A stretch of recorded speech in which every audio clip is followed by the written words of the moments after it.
আসসালামু আলাইকুম। এবং কয়েকজন কাটাবনের কনকর্ডে সেখানে এসে দেখলাম যে এবং কয়েকজন থেকে ত্রিধা প্রকাশনী নামে একটা নতুন প্রকাশনী আসলে বানানো হয়েছে।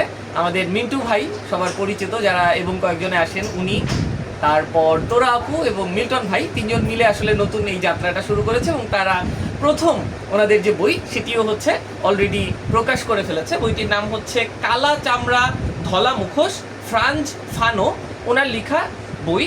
অ্যাকচুয়ালি ফ্রাঞ্জ ফানোর লেখাও এটি প্রথম বই এবং বইটির অনুবাদ করেছেন মোহাম্মদ শামীম মন্ডল।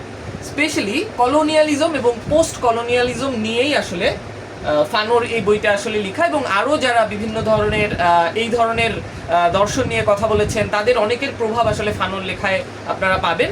এবং সব কিছু মিলিয়ে কলোনিয়ালিজম, পোস্ট কলোনিয়ালিজম কিংবা এই ধরনের বিষয়গুলো নিয়ে যারা আগ্রহী তাদের জন্য বেশ ইন্টারেস্টিং একটা বই হতে পারে। বইয়ের পেছনে সিরাজুল ইসলাম চৌধুরী লিখেছেন, পৃথিবীকে বদলানোর জন্য তাকে বোঝা দরকার। ফানোর রচনা সেই কাজে আমাদেরকে সাহায্য করে। এই অনুবাদ ফানোর কাজকে বাংলাভাষী পাঠকের কাছে নিয়ে গিয়ে কেবল যে একটা অভাব মেটাবে তাই নয়, উপকারও করবে।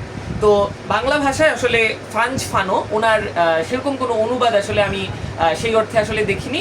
তো সেই জায়গা থেকে ওনার প্রথম বই বাংলায় অনুদিত হলো। যারা এই বিষয়ে আগ্রহী তাদের কাছে আমার মনে হয় খুবই ইন্টারেস্টিং আসলে লাগবে।